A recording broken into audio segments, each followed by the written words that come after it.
On the subject of totalitarianism, I wanted to do something very quickly. So I'm guessing that even though most people in the room have negative views of both men, they have a more intensely negative view of Hitler than of Stalin. I'm guessing almost everyone in the room has a far more negative visceral reaction to the swastika than to the hammer and sickle. Some of the protesters at your event at McMaster University stood behind a banner with a hammer and sickle. You've said that a hammer and sickle is no funnier than a swastika. That, quote, the reprehensible ideologies that are based in fundamental Marxism killed at least 100 million people in the 20th century, unquote.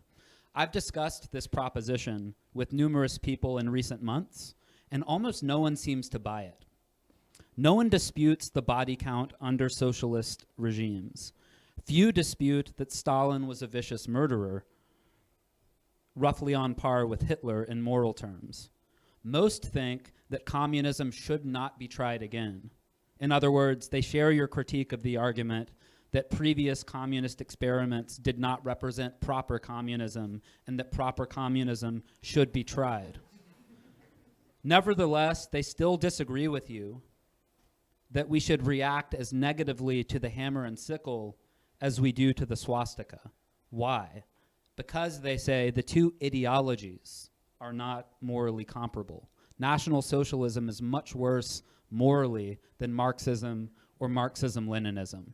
So what do you say to this?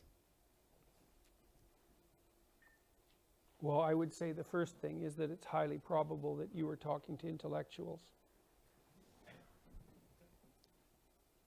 Students. Well, we'll call them budding intellectuals.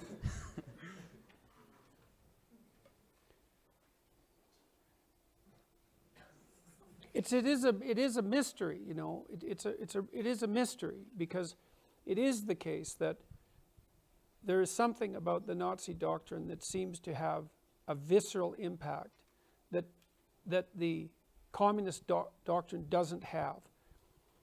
And I said when I opened my remarks tonight that it might be the issue of racial superiority. You know, it's something single that you can put your finger on.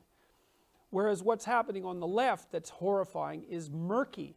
It might even be multidimensional. Like maybe there isn't a single radical leftist idea that's murderous like the racial superiority doctrine. Maybe it's a combination of 3, or maybe it's some set of 4 out of 10.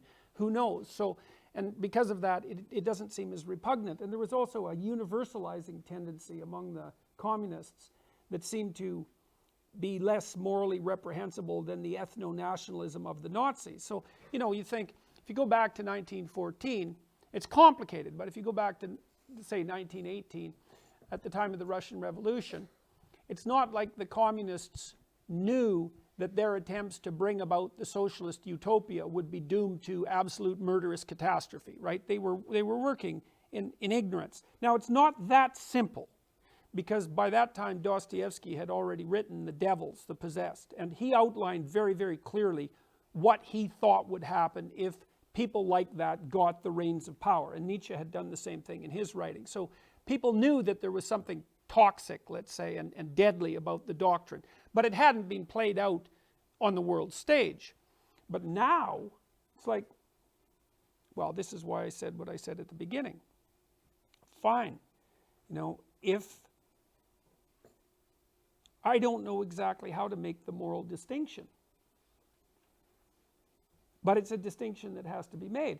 I think that people who apologize, who say something like, I think that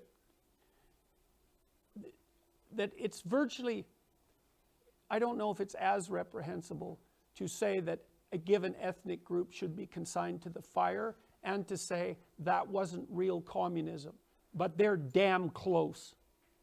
And when I hear someone say that wasn't real communism, I know what they mean. What they mean was, if I was the dictator in Stalin's shoes, I personally would have brought in the utopia. That's what that statement means. Or it means an ignorance of history that's so utterly appalling that that any political statement made on behalf of that person whatsoever should immediately be followed by a paroxysm of extreme embarrassment. May I say one, I just want to be clear that these students were conceding that they don't agree. They share your critique of They don't share it enough. Oh, okay, fair enough. I just wanted to make that clear. But so they would more or less agree with what you just said, I think, about it's not okay to say those regimes weren't proper communism and that proper communism should be tried. They still dispute, though, that socialism as an ideology is on par with Nazism. So I just wanted to make that Well, clear. we could say communism, let's say.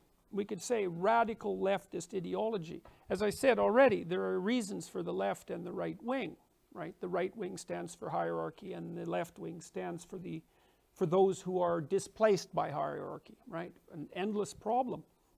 But that doesn't mean, that still leaves it in the camp of the people speaking on behalf of egalitarianism to figure out just what the hell went wrong and to take some responsibility for it. You know, it's no joke. And we see these things play out continually. Still, look at what happened to Venezuela. Here's a fun story. Do you know that it is now illegal for physicians to list starvation as the cause of death for a Venezuelan child in a hospital? That's how they're dealing with the fact of starvation, right? You just make it illegal to have that diagnosed as your cause of death. That'll solve the problem. It's like, you know, we have a group of well-meaning socialists in Canada who just produced something called the LEAP Manifesto a couple of years ago, and it's a pretty radical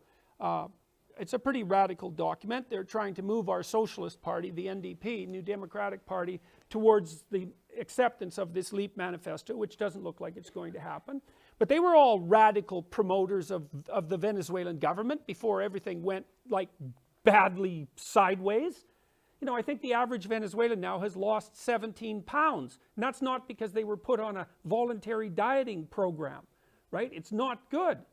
And so if you're tilting towards the left and you're temperamentally inclined that way, and half the population is, then you have an ethical problem on your hands, which is how do you segregate yourself from the radical policies that produced the catastrophes of the 20th century? And you can't just say, well, that's not my problem. It's like, well, okay, if it's not your problem now, it certainly might become your problem in the future. So, and I would say it's actually everybody's problem. In the aftermath of the 20th century, it's everybody's problem. So it's complicated. Like, there is a genuine desire. Like, I worked for a socialist party for quite a while when I was a kid, you know, and I saw both sides of it. I saw some very, very admirable people. I was privy for a variety of chance reasons to the leadership of the Socialist Party in Canada at the provincial and the national level. I met the people who ran the provinces, some of the provinces, and who ran the party, and a lot of them were really admirable people. Like, they'd spent their whole life, I would say, working on behalf of the working class, you know. So they were genuine labor leaders, and there was also a lot done in Canada on the left that looks like it was actually pretty good. Standard work week, the establishment of pensions, the introduction of our healthcare system, which I would say probably overall works better than the American system, although not at the upper end. And they were working hard on behalf of people who had working class lives. But then I also encountered the sort of low-level activist types, and I didn't have any respect for them at all. I just thought they were peevish and resentful and irritable, and those two things exist in a very uneasy coalition on the West. There's care for the poor and hatred for the successful, and those two things aren't the same at all. And it looks to me like one of the things that really happened when the communist doctrines were brought into play, and it also, by the way, we did the multinational experiment, right? It doesn't matter where you put these policies into play, the same bloody outcome occurred. Didn't matter whether it was Russia or China or Cambodia or Vietnam, or to pick a random African country, or Cuba or Venezuela for that matter. It was an unmitigated catastrophe. And so to me, that's experiment plus replication. Enough. Well, that has to be dealt with, and it's not. And the intellectual left in the West has been absolutely appalling in their silence on the communist catastrophe. Like for my students, a lot of my students really haven't heard about anything that happened in the Soviet Union in any detail until they take my personality class in the second year of university. It's like, well, what the hell? Why are they learning about that in a personality class in the second year of university? That's not, that should be first and foremost in their historical knowledge, what happened in the 20th century. I mean, it was almost fatal what happened, and we still haven't completely recovered from it, right? I think, isn't your president, Donald Trump, going to talk to like insane totalitarian #1 sometime here in the near future? But that's still a Soviet era state. Those people are armed to the teeth. You know, they have the weapon, they have weaponry that could easily take you out. And so we're not, I don't know if you know, do you know what happens if you blast a single hydrogen bomb 100 miles above the United States? Just one. You lose all your electronics. Right, they're all done. Tractors, cars, trains, subways, computers, phones, all of them burn out. And that's it. So we're not done with this yet. And the Korean state, North Korea, as an emblematic representative of the communist catastrophe, you know, everyone there starves.